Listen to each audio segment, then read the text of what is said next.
Donc oui, j'avais fait un petit sondage pour un peu voir les sujets qui vous intéressaient, hein, parce que bon, c'est aussi le but du groupe Facebook, voir un peu où vous en êtes, les projets que vous êtes en train de développer, les défis, les blocages auxquels vous pouvez être confrontés et pouvoir vous y apporter dans la mesure de mes connaissances, un peu mon expertise et pour pouvoir vous débloquer ou en tout cas vous donner des pistes de réflexion pour avancer.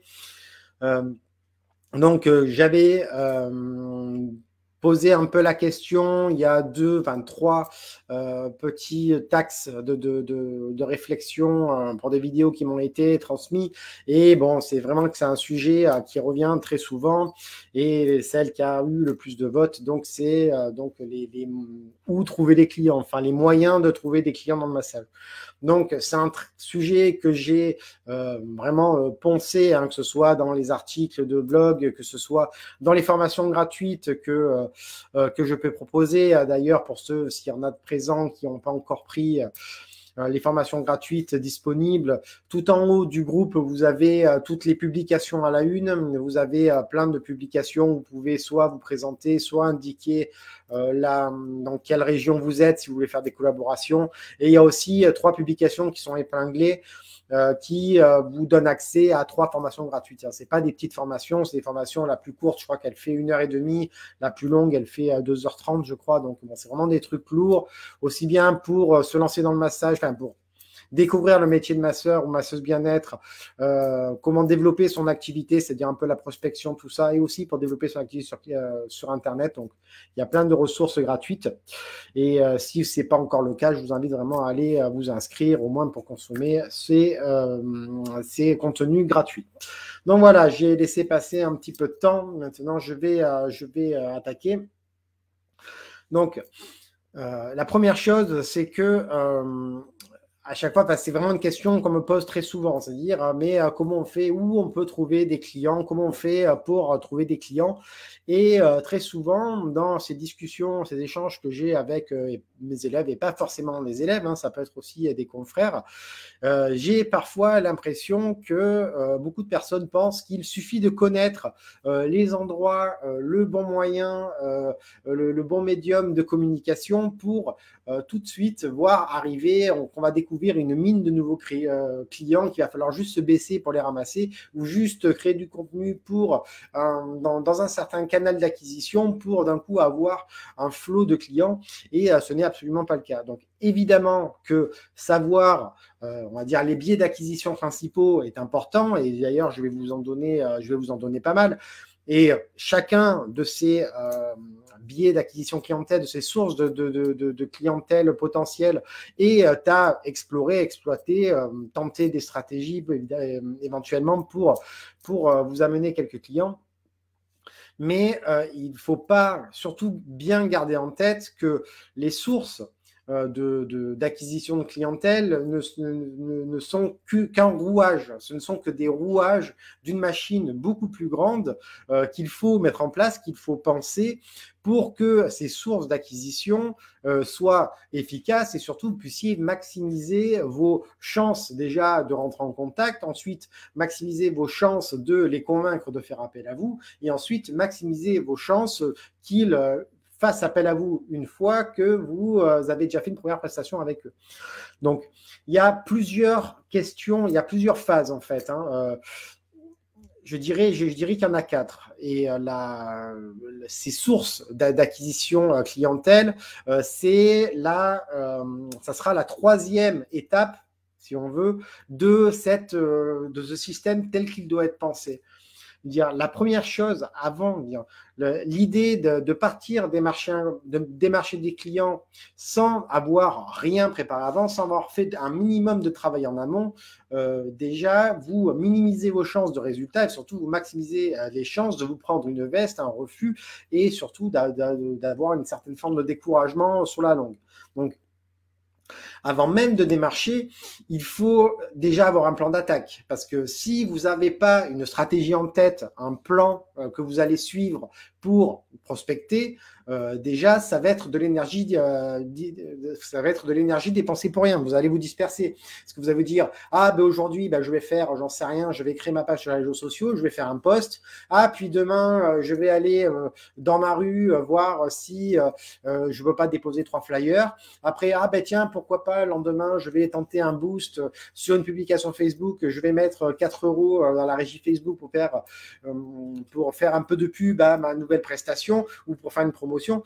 Mais tout ça, c'est des trucs jetés un peu à l'emporte-pièce. Et s'il n'y a pas vraiment une idée avec des étapes précises en disant je suis là, je veux arriver là et quelles sont les étapes qui vont m'amener jusque-là, déjà, vous allez donc vous disperser et perdre de l'argent, perdre du temps et surtout ne pas avoir de résultats.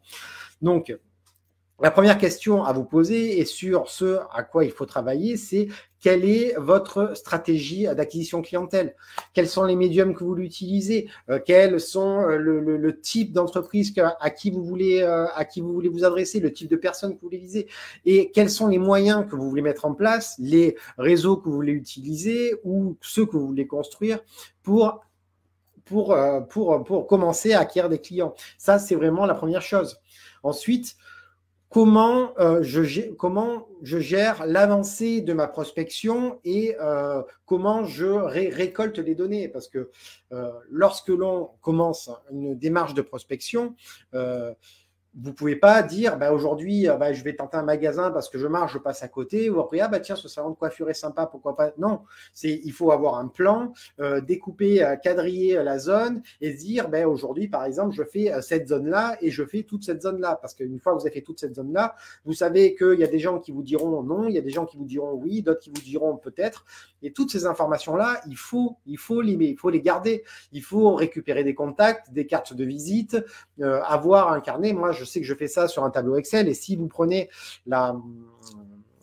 les formations, c'est même les formations gratuites, je crois que c'est quelque chose que je conseille. Et l'acquisition clientèle, j'ai déjà même préparé ces templates de tableau Excel. Mais ce travail-là, ces outils-là sont absolument primordiaux pour faire un travail d'acquisition de clientèle cohérent et performant.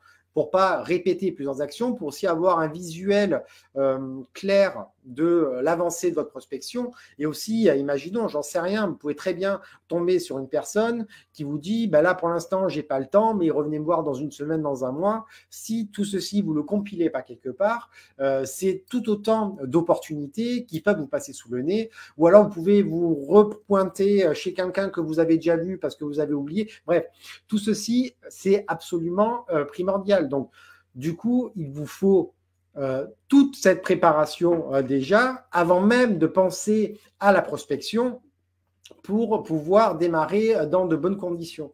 Et après, évidemment, le dernier point pour clore cette première étape, c'est aussi de préparer aussi quelles vont être vos réponses à chaque action. Parce que vous allez récupérer des données donc, dans ce tableau, dans cette base de données. Il y a plein d'outils pour le faire. Moi, j'utilise Excel, mais vous pouvez très bien utiliser Notion, Evernote. Il y a plein de choses comme ça qui sont gratuites et qui sont super pour ce genre d'exercice. Et aussi, voir quand vous aurez ces tableaux-là, préparer aussi des actions qui vous permettront, qui découleront de l'analyse de toutes les données que vous aurez collectées. Donc ça, déjà, c'est vraiment la toute première chose à faire avant même de songer à se dire je vais aller démarcher les clients. Préparer tous les outils, toute la base pour permettre d'optimiser, de faciliter, de fluidifier et d'optimiser votre recherche de clients et toutes vos stratégies d'acquisition clientèle. La deuxième chose, une fois que vous avez préparé tout ça, qui est encore une fois une étape fondamentale, la deuxième, c'est qu'est-ce que vous allez présenter? Parce que c'est évidemment que c'est important et je suis certain que si vous êtes déjà en activité, vous avez suivi des formations très qualitatives, que ce soit avec moi ou quelqu'un d'autre, je suis très certain que vous êtes tous d'excellents et d'excellents passeurs, en tout cas je le souhaite, mais votre talent seul ne suffira pas. Il faut absolument avoir quelque chose à proposer en plus de simplement dire « je suis masseur ou masseuse ». Il faut quelque chose derrière. Et quand j'entends quelque chose, il faut une entreprise qui a une image forte, un branding, voilà, une charte graphique avec des éléments clairs, une carte de visite bien faite, un site internet sur lequel on peut vous retrouver, des réseaux sociaux construits, alimentés, que tout ceci soit harmonisé pour que lorsque vous arriviez pour vous présenter, en plus de votre discours, qu'il faudra bien évidemment travailler, parce que ça aussi, c'est des choses qui se travaillent. On ne peut pas aller se présenter, il faut avoir, sans non plus apprendre un rôle par cœur et le réciter un peu froidement, mais il faut déjà un peu préparer, avoir des arguments, avoir imaginer les objections que la personne peut vous apporter. Tout ceci, ça se prépare, et venir aussi avec tout votre univers, avec justement votre carte de visite, votre site internet, évidemment, éventuellement vos réseaux sociaux, qui permettront d'appuyer votre discours, d'appuyer votre demande par un univers construit qui viendra donc étayer votre offre. Donc ça encore, pareil. Travaillez le branding, travaillez tous vos outils de communication afin que lorsque vous allez là rentrer dans le vif du sujet du démarchage client, quel que soit le biais que vous utilisez, vous ayez des supports cohérents, lisibles, esthétiques, comment dire, avec, j'allais dire instinctif, c'est pas ça, mais avec une bonne expérience utilisateur, avec voilà, que tout soit bien. Genre, enfin, si vous avez regardé les autres lives, notamment sur la facilité de réservation, réduire les frictions entre le moment où la personne vous découvre, vous fait appel à vous et qu'elle puisse réserver vos prestations. Voilà, tout ça, c'est des choses à travailler en amont pour faciliter toute cette démarche, et ainsi lorsque vous allez faire votre prospection, tout ceci aura un impact positif sur l'avis que la personne aura sur vous et sur l'envie qu'elle aura de travailler avec vous ou pas. Ensuite, les choses qu'il faudra aussi travailler, en plus de votre branding, c'est qu'est-ce que vous proposez, qu'est-ce que vous apportez en plus et qui fait votre spécialité, ce qui vous différencie des autres, et à qui vous le proposez. Il est très important aussi, c'est pour ça que je disais qu'il est important d'avoir une stratégie et de savoir à qui vous allez vous adresser et ce que vous allez leur proposer, parce qu'il est évident que vous n'allez pas tenir le même discours et proposer les mêmes services ou mettre le même enrobage sur votre service si vous vous adressez par exemple à un EHPAD ou à une salle de sport, parce qu'on peut très bien faire du massage bien-être en EHPAD, on peut très bien faire du massage bien-être dans une salle de sport, comme dans un enterrement de vie de jeune fille aussi, c'est totalement possible, ou même dans une soirée dans un bar, avec le hammam, moi c'est des choses que j'ai déjà fait, on peut le faire, mais il est évident que lorsque vous allez démarcher ces différentes structures, le public que vous allez viser est complètement différent. Donc, encore une fois, à qui vous voulez vous adresser et quel type d'offre vous voulez leur proposer et qu'est-ce qui fait votre spécificité et quel message vous allez construire pour séduire, proposer cette offre aux personnes que vous avez visées, tout en mettant en valeur le truc en plus que vous pouvez apporter par rapport à la concurrence. Tout ceci sont des choses aussi à travailler en amont pour donner un maximum d'impact à votre message commercial, mettre le plus bel écrin à votre prestation pour maximiser les chances que les gens veuillent bien travailler avec vous. Après, il y a aussi comment vous les proposez. Ça peut faire partie aussi de la stratégie d'acquisition de clientèle. Vous pouvez le réfléchir en amont. Après, je ne dis pas forcément que… parce qu'après, le mieux est l'ennemi du bien. Il ne faut pas non plus passer des mois à travailler sa stratégie clientèle. Mais je veux dire que tout ceci, même ce que je suis en train de vous parler maintenant, pour la deuxième phase, c'est des choses qui se pensent avant. Parce que quand vous savez à qui vous allez vous adresser, ce que vous allez leur proposer, les biais que vous allez utiliser. Est-ce que vous allez faire une campagne email? Est-ce que vous allez faire une pub Facebook? Est-ce que vous allez faire un flyer? Parce que je sais que souvent, je dis que le flyer, c'est une perte de temps et d'argent. Mais en fait, moi, là où je dis que c'est une perte de temps et d'argent, c'est les gens qui font des flyers et qui vont faire toute une rue et qui vont mettre dans les boîtes aux lettres de tout le monde. Ça sert à rien. Mais si, par exemple, vous voulez cibler uniquement les salles de sport ou les EHPAD ça peut être complètement pertinent. Mais encore une fois, si vous faites un flyer pour une EHPAD, il sera complètement différent que si vous faites un flyer pour une salle de sport. Et pareil, si vous faites une campagne email, par exemple, si vous utilisez l'email, si vous faites une publicité, tout ceci, les messages se réfléchissent avant. Et il faut que tout soit bien homogène et bien fité. Bonsoir Laetitia, fité pour l'audience que vous voulez attaquer. Donc, tout ceci, c'est des choses. C'est pour ça que je veux vraiment, vraiment, vraiment vous faire passer ce message-là, parce qu'il n'y a pas de méthode miracle. Il n'y a pas un truc dire ah ben la publicité Facebook, ça marche 100%. Voilà, allez démarcher ce type d'entreprise. Ah mais c'est comme ça qu'il faut faire. C'est sûr, ça marche à 100%. Non, ça marchera différemment pour chacun d'entre vous. Il y en a pour qui la publicité, ça va cartonner. Il y en a pour d'autres moins. Il y en a pour qui, j'en sais rien, les centres sportifs, ça va cartonner. Pour d'autres, non. Il y a plein de choses qui n'ont pas cartonné pour moi. Et peut-être que pour vous, dans tout ce que je vais vous dire, j'ai tout testé. Hein, et il y a des choses pour qui ça...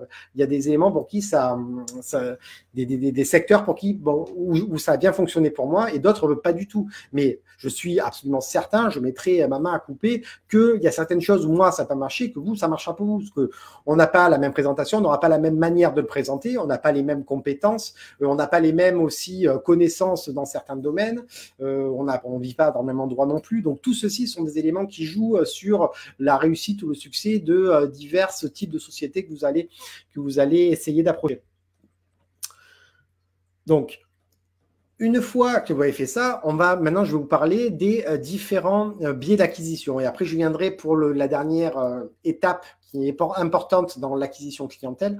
Mais je vais vous parler maintenant les différents biais d'acquisition. Il y en a certains, en plus, pour la plupart, je pense que vous les connaissez déjà, mais il est toujours bon de le répéter.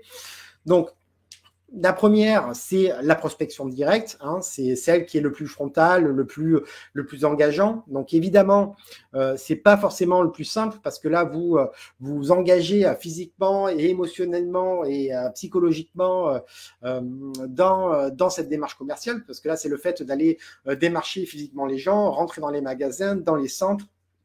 Excusez-moi. Donc, je comprends qu'on puisse être un peu frileux à faire ça. Hein. Moi, pour être parfaitement honnête, moi, les premières fois, je suis allé démarcher des clients. J'ai fait les 100 pas pendant 10 minutes avant d'entrer dans mon premier magasin, tellement j'avais peur d'être ridicule, tellement j'avais peur de prendre une veste. Et puis bon, d'ailleurs, je me suis pris une veste, hein, mais bon, je suis pas mort. Donc, c'est quelque chose que je... Mais c'est très, très formateur. Ça vous permet aussi de prendre confiance en vous et dans votre discours commercial. Et cette aisance que vous allez acquérir, ces compétences relationnelles que vous allez acquérir vont vous servir durant toute votre carrière. Parce que c'est la chose la plus difficile, d'aller aborder quelqu'un avec qui vous n'avez pas forcément rendez-vous. C'est, comme on dit, démarcher du trafic froid. C'est-à-dire aller voir quelqu'un qui n'a rien demandé et vous proposer un service de but en blanc alors qu'il n'était pas prévenu. Donc, c'est quelque chose de pas facile en soi. Mais par contre, clairement, si vous arrivez à franchir ce cap-là, à vous dépasser, donc ça fait un peu sortir sa zone de confort, si vous arrivez à faire ça et à arriver à maîtriser un peu ce genre d'exercice, en tout cas, vous surpasser et arriver à maîtriser vos émotions et à proposer vos services, quel que soit le résultat, qu'on vous dise ou non, finalement, c'est pas le plus important. Mais cette aisance, cette confiance en vous que vous allez acquérir, si vous arrivez à réussir ce genre d'exercice, ça va vous servir sur tous les pans de votre activité, pour les partenariats, quand vous aurez à négocier, par exemple, des contrats avec des centres ou d'autres structures, tout ceci va vous servir. Plus vous vous confrontez à quelque chose qui est compliqué, qui vous est pas naturel, plus la chose devient naturelle et devient facile. Je prends l'exemple, j'en prends souvent cet exemple-là. Je prends l'exemple, par exemple, des vidéos. Bon, là, maintenant, c'est du live, donc c'est encore un autre domaine. Mais quand je tournais mes formations, la toute première vidéo de ma toute première formation que j'ai faite, il y a 4-5 ans maintenant, c'était une vidéo de 4 minutes. Je l'ai recommencée au moins 50 fois. Parce que j'étais pas à l'aise, parce que j'avais l'impression d'être un mongol à parler tout seul dans la vidéo dans le jardin de mes parents, parce que j'avais pas confiance en moi. Et à force de répéter, en des vidéos, j'en ai tourné plus d'un millier, mais à force de répéter cet exercice, maintenant, je suis capable de faire, bon, j'ai toujours un peu l'appréhension quand je lance le live, mais je suis capable de faire des lives comme ça, sans quasiment aucune préparation, et je ne crains plus le jugement de l'autre, j'ai confiance en ce que je dis, c'est quelque chose qui devient de plus en plus naturel à chaque fois que je refais cet exercice. Et pour vous, c'est pareil. Et vraiment, c'est une démarche qui est absolument essentielle, car je le répète aussi souvent, mais le massage est aussi une activité commerciale. C'est une activité en plus de contact humain, donc c'est d'autant plus besoin d'acquérir une certaine confiance en vous et une aisance dans votre discours pour présenter votre activité. En plus, voilà, le massage, c'est pas non plus des Tupperware ou des casseroles, hein, c'est vraiment un acte super, c'est une action détente. Tout le monde est toujours ravi de venir se faire masser, c'est jamais une corvée. Donc voilà, vous avez un produit qui est super positif, que les gens aiment bien dans 99% des cas. Donc voilà, c'est un exercice de toute façon qui vous servira durant toute votre carrière. Donc, il y a donc la prospection, donc tous ces démarchages, flyers, cartes de visite. Donc ça, c'est le premier biais d'acquisition, mais ça, vous connaissez aussi. Il y a tous les partenariats que vous pouvez faire. Et encore une fois, dès que vous avez la moindre idée de partenariat, il n'y a pas de partenariat ridicule. Ils peuvent tous être porteurs ou vous amener vers une suite d'événements ou de partenariats connexes qui peuvent déboucher sur quelque chose de génial. Donc, ça peut être, oui, des centres de bien-être, ça peut être des centres de thalasso, ça peut être des hôtels, ça peut être des campings, des centres de remise en forme, des cabinets de bien-être pluridisciplinaires, des centres médicaux pluridisciplinaires. Ça peut être des salles de sport, ça peut être des garderies, ça peut être vraiment tous les structures qui peuvent de près ou de loin vous dire ah ben tiens, peut-être que là on pourrait inclure un massage. En plus, les massages, il y en a 300 millions qui existent. Il y a des massages au marteau-burin, il y a des massages où la réflexologie, avec la réflexologie plantaire, il y a des massages aux huiles, il y a des massages, on n'a même pas besoin il y a plein de massages, on n'a même pas besoin de se déshabiller, donc ils peuvent être faits en public. J'ai vu des gens masser dans des foires, j'ai vu des gens masser dans des salons ésotériques, j'ai vu des gens masser au salon de l'érotisme. Bon, même si ça, évidemment, ça colle pas trop avec l'idée du massage professionnel, mais c'est pour vous dire que vraiment, on peut masser de partout. Je veux dire, même en rave party, j'ai déjà vu des gens qui massaient, donc bon, c'est peut-être pas le cœur de cible ce groupe, mais c'est pour vous dire que vraiment, dans l'absolu, on peut trouver des moyens de faire des partenariats avec tout type d'activité. Même si ça vous intéresse, vous pouvez vous lancer à apprendre le massage canin et vous rapprocher de centres qui s'occupent des animaux, de vétérinaires, bref. Est-ce mal vu d'avoir des milliards de partenariats? Ben non. Pourquoi? S'il y a des milliards de partenariats, ça veut dire que tu es très demandé, ça veut dire que tu es très compétente. Et plus il y a de partenariats, plus des gens sont susceptibles de parler de toi et plus tu es susceptible d'avoir des trilliards de partenariats. Hein. C'est aussi bête que ça. De toute façon, il y a une règle qui est simple, c'est plus on te voit, plus on parle de toi. Et plus on parle de toi, plus on te voit. Hein. C'est une règle, c'est l'effet boule de neige de un peu la notoriété dans un milieu. Hein. Donc non, c'est pas du tout. Après, c'est sûr que si, enfin là, j'ai pas d'idée en tête, mais si il y a deux concurrents qui, j'en sais rien, ça serait quand même hors de propos, mais imaginons qu'il y a deux restaurants face à face et que un jour tu masses là et l'autre jour tu masses en face, alors que les deux patrons se détestent. Bon là, peut-être il y a peut-être une sorte de conflit d'intérêt, même si juridiquement on pourrait rien te reprocher. Là, éventuellement, il y a peut-être quelque chose à ce niveau-là. Faire attention à ce genre de choses, mais bon, sinon, non, plus là de partenariats, on n'a jamais trop de partenariats, hein. Surtout que les partenariats, après, on sait quand ça commence, on ne sait pas quand ça termine, hein. Moi, j'ai eu des partenariats qui ont duré très, très longtemps, mais parfois, du jour au lendemain aussi, j'ai rappelé, il m'a dit, oh, tu m'appelles plus, il me dit, ben non, j'ai plus besoin de toi, j'ai trouvé quelqu'un de meilleur, j'ai trouvé quelqu'un de moins cher, j'ai arrêté mon activité, enfin bref, il peut se passer plein de choses, hein. Donc, plus on a de partenariats, mieux c'est, dans l'absolu. Donc voilà, vraiment, ne vous imposez pas de limites. Quand vous marchez dans la rue, quand vous êtes en voiture, quand vous voyez un truc, ayez ce réflexe-là. Quand vous voyez un truc, vous dites, ah ben tiens, comment je pourrais intégrer le massage là, même si c'est ridicule. Même si c'est ridicule, et ça vous forgera l'esprit à réfléchir du côté entrepreneur et création d'opportunités. C'est vraiment comme ça qu'il faut forger son esprit pour arriver à développer aussi sa clientèle et pour pouvoir aussi se créer d'autres sources d'acquisition clientèle. Après, vous pouvez être aussi prestataire extérieur, c'est-à-dire vous êtes indépendant et vous intervenez dans des centres qui ont besoin de masseurs. Donc là, ça peut être des salons de massage. Hein. Alors, pas tous ne le font, mais certains le font. Donc, ou même certains centres de thalassothérapie, il y en a aussi qui le font. Donc, je crois qu'il y a une de mes élèves qui fait ça avec un centre, je ne sais plus lequel. Mais il est complètement possible aussi, et donc il y a ça, il y a aussi les agences événementielles. Moi, je sais que j'ai fait de très, très gros chiffres d'affaires avec des agences événementielles. Vous êtes inscrit sur un listing, s'ils ont une demande bien particulière pour une prestation, par exemple, là, ce qui marche le mieux avec les agences événementielles, c'est le massage à main. Hein. D'ailleurs, si vous ne l'avez pas, j'ai une formation qui est très bien là-dessus. D'ailleurs, je la recommande si vous n'avez pas encore massage à main, il faut à tout prix l'avoir, ce massage.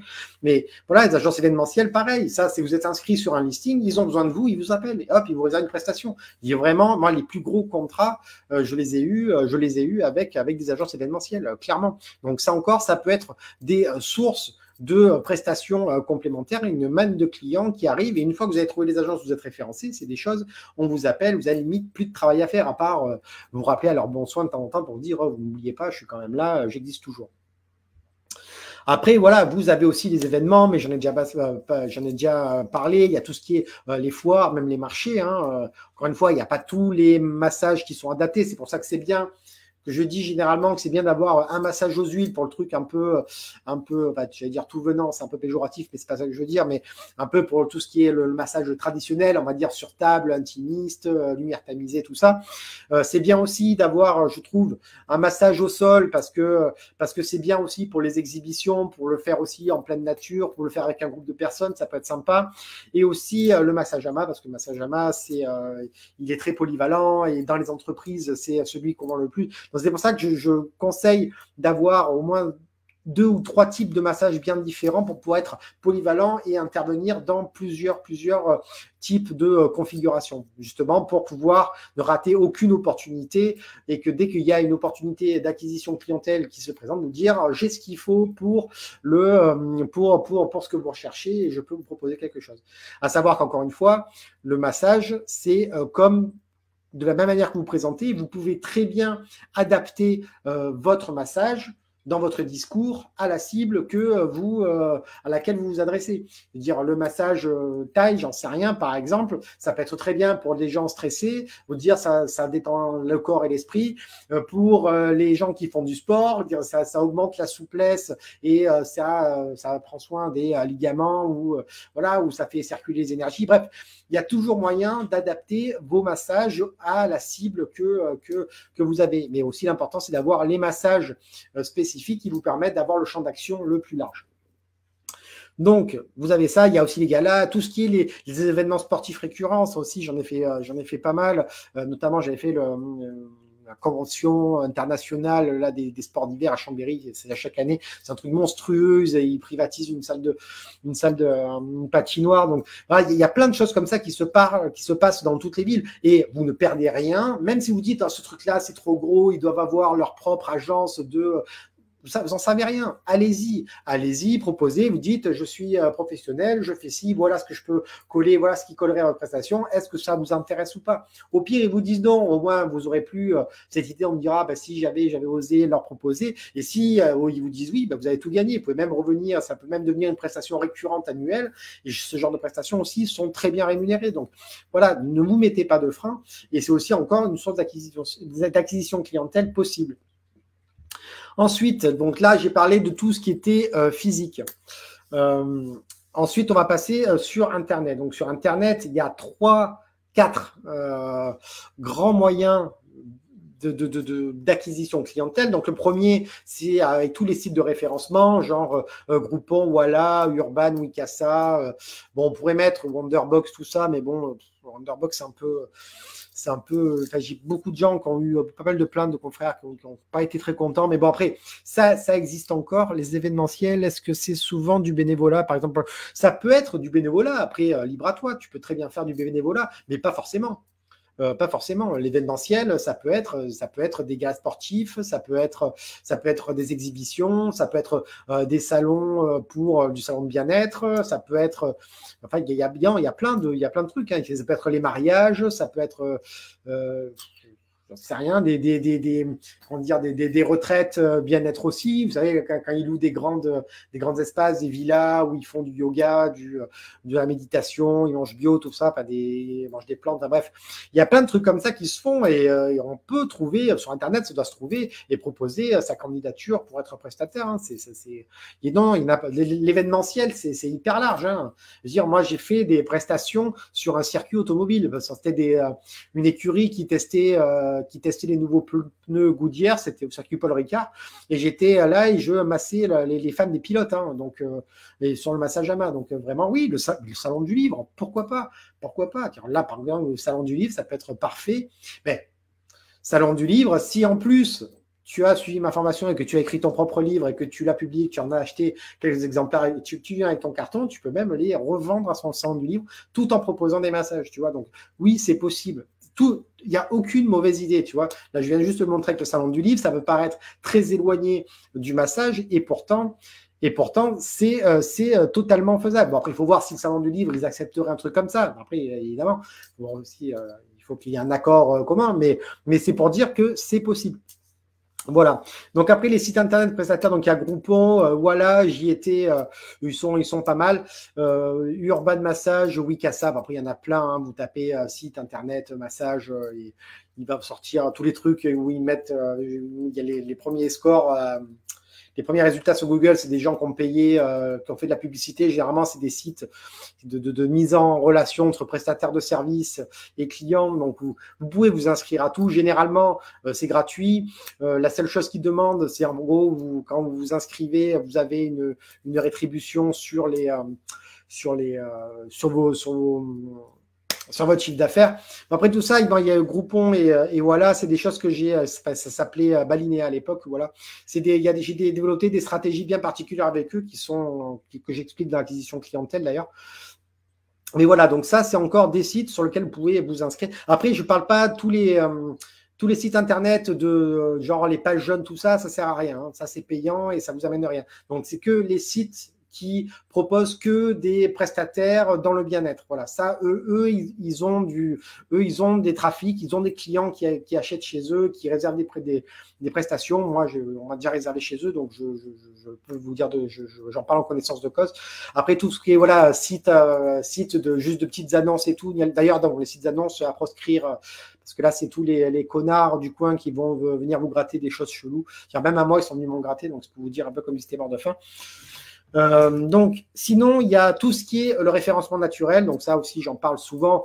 Mais il y a ma formation gratuite développer son activité sur le web qui vous expliquera un petit peu plus. Mais dans ce cas-là, c'est la création de site internet et le blog et faire le travail ou un blog et faire un travail nécessaire pour le faire remonter sur les résultats de recherche sur Google.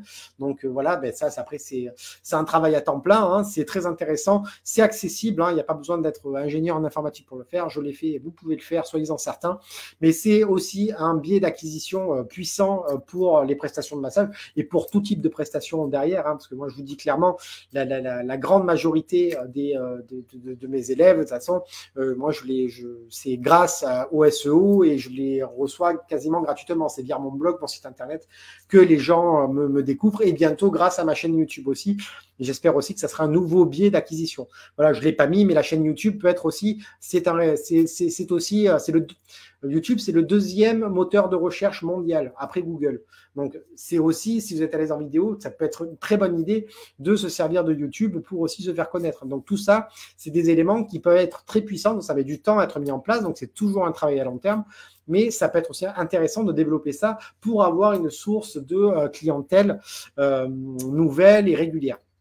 Après encore, faut-il arriver à accueillir ces gens-là et pouvoir après les orienter de la bonne façon et ce, de manière la plus automatique possible pour vous limiter un maximum le travail. Et ça, c'est des choses que j'explique aussi dans certaines de mes formations. Excusez-moi. Ensuite, vous avez les réseaux sociaux, évidemment, Facebook, Instagram, LinkedIn. Moi, je mettrai surtout ces trois, hein, parce qu'après, Twitter, Pinterest. Autant Pinterest, quand on a un blog, un site internet, ça peut être intéressant, notamment pour le SEO. Encore faut-il savoir comment faire, mais il y a vraiment comment dire, une utilité, vraiment un vrai poids de Pinterest sur le développement d'un site internet ou d'un blog. Mais par contre, Facebook, Instagram et LinkedIn sont vraiment des bonnes plateformes. Je favoriserai plutôt Facebook et Instagram, mais par contre, encore une fois, c'est des choses qu'il faut développer. Je ne dis pas non plus qu'il faut y passer sa vie, mais il faut vraiment se plonger dans l'outil, regarder des tutos. Vous en trouverez plein sur YouTube. Certainement plein de gens qui proposent des formations gratuites pour connaître un peu tous les petits outils, les subtilités, les bonnes pratiques, les algorithmes, tout ça. Mais ça aussi, c'est aussi des bons biais d'acquisition clientèle. Et évidemment, l'idéal, c'est de faire une symbiose de tout ce que je viens de vous dire pour maximiser l'impact, maximiser votre visibilité, maximiser votre présence et votre poids pour maximiser votre démarchage et aussi le résultat de votre prospection.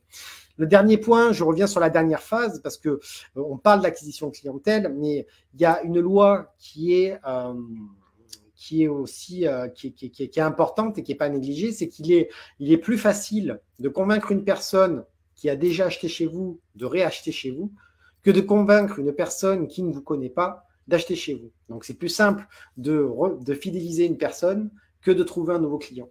Donc, c'est pour ça il y a beaucoup de gens aussi qui négligent ce côté-là ou qui pensent que parfois une simple carte d'abonnement, une carte fidélité, ça suffit, même si c'est déjà mieux que rien, clairement. Mais il faut aussi, ça aussi, le fichier client, c'est quelque chose dont il faut s'occuper. Et des clients que vous avez actuellement, c'est des choses qu'il faut s'occuper. Il ne faut pas croire que les gens, même s'ils ont adoré votre prestation, que une demi-heure après être sorti de chez vous, ils n'ont pas oublié votre nom, il leur est sorti de la tête et puis il est passé à autre chose. Il faut maximiser, il faut optimiser les clients qui viennent déjà chez vous. Donc, il faut gérer votre fichier client, mettre en place quelque chose, une routine, un support sur lequel vous pouvez gérer votre fichier client. Décider comment vous voulez communiquer avec eux. Est-ce que vous voulez communiquer par SMS? Vous pouvez, il y en a qui le font. Dans ce cas-là, il faut récupérer le numéro de téléphone. Est-ce que vous voulez le communiquer par mail, ce qui est moi la solution que je vous conseille, quoi qu'il en soit. Mais dans ce cas-là, est-ce que vous avez un système automatisé ou semi-automatisé ou manuel pour récupérer l'adresse email et avoir le consentement et pour pouvoir communiquer avec la personne? Est-ce que vous avez un groupe Facebook, par exemple, j'en sais rien, pour pouvoir intégrer la personne, pour pouvoir partager les bons plans? Voilà. Est-ce que vous avez tout ça pour optimiser la relation clientèle et vous occuper quels éléments vous mettez en place pour fidéliser les gens, les encourager à garder contact avec vous, pour vous rappeler à leurs bons soins et pour surtout les inciter à revenir chez vous. Voilà, et aussi, quels sont aussi vos services connexes? Parce que ça aussi, c'est important. Les services connexes font partie intégrante de votre société. Elles donnent de l'ampleur à votre société. Et ces services connexes aussi vous donnent plus de visibilité, plus de champs d'action et donc plus d'opportunités d'acquisition clientèle et aussi plus d'opportunités à vos clients actuels de revenir chez vous, de reprendre une nouvelle prestation ou de vous recommander à quelqu'un d'autre. Voilà. Tout ceci, tout ce que je viens de vous dire, c'est hyper important. Donc, là, je l'ai fait de manière assez synthétique. Bon, ça fait quand même 40 minutes. Il faut savoir, encore une fois, si vous n'avez pas encore pris les 3 formations gratuites, prenez-le, ça ne coûte rien. Je sais que j'ai plein de formations aussi qui sont payantes. Je ne vous oblige pas à les acheter. Si vous ne voulez pas les prendre, déjà les formations gratuites, vous aurez plein d'informations. Mais il est vraiment hyper important de préparer tout ça, de poser même sur le papier, d'avoir un plan général et de voir d'où vous partez, de voir où vous voulez aller, de voir comment vous voulez y arriver. Et c'est avec cette vision d'ensemble que vous pourrez avoir une vision, de vous permettre d'avoir une vision plus large, de saisir plus d'opportunités et qu'au fil de l'ouverture de votre esprit et de votre champ d'action et de compétences et du type de clientèle que vous allez toucher, vous allez de la même manière vous développer vous personnellement et participer au développement pérenne de votre entreprise. Donc là, pour moi, j'ai fini tout ce que j'avais à vous dire. Je vais voir si, oui, j'avais des questions. L'été au camping, c'est possible. Ben oui, oui, complètement. Pourquoi pas? Mais pas forcément que l'été, hein. Faut voir. Après, je connais pas le taux de remplissage des campings, mais peut-être qu'au printemps, c'est déjà possible. À la montagne aussi, ça doit être possible. Peut-être même qu'il y a des ensembles de chalets à la montagne dans les stations de ski l'été qui acceptent aussi, ou l'hiver aussi, hein, dans les stations de ski, ça peut très bien marcher. Ouais, non, on ne sait pas, peut-être que les campings, ils marchent aussi l'hiver, qui proposent des prestations particulières ou qu'ils ont une clientèle régulière. Peut-être qu'il y en a qui n'ont pas de maison secondaire, car maison secondaire, c'est un mobil-home dans un camping. On ne sait pas. Il faut tester, il faut aller voir, ne pas avoir d'a priori. Quand on a une idée, la meilleure façon de savoir, d'avoir une réponse, c'est d'y aller demander. Le meilleur savoir de savoir si une idée va marcher ou pas, c'est de la tester. Il vaut mieux une idée qui ne marche pas qu'une idée qui reste en suspens et que vous ne savez pas si ça va marcher ou pas. Donc, tu ferais payer la presta combien en AMA assis, par exemple? Ben, ça dépend. Ça dépend. Si tu en manques une, moi, je la fais payer 20 euros. Mais moi, si j'avais un cabinet et que la personne vient chez moi pour un AMA, oui, je ferais payer 20 euros. Après, l'AMA, généralement, c'est plus en extérieur. Donc, si je me déplace, je ne me déplace pas pour un AMA. Donc, je me déplace au moins pour soit un nombre de AMA, soit un nombre de prestations. Mais dans ce cas-là, je t'invite à aller regarder la vidéo qui est sur la chaîne YouTube, c'est comment c'est fixé ces tarifs dans le massage bien-être. Et ça, je l'explique en long, en large, en travers, donc ça, je ne fais pas doublon. Donc, que penses-tu des tunnels de vente concernant le massage? Mais oui, bien sûr. Bien sûr, pourquoi pas. Les tunnels de vente, c'est qu'un outil. Hein. Je sais que dedans, il y a tunnel. On a tendance à dire, oui, on manipule un peu les gens pour les faire aller là où on veut. Et dans vente, il y a le côté marchand de tapis. Mais il faut se lever ça de la tête. C'est que des…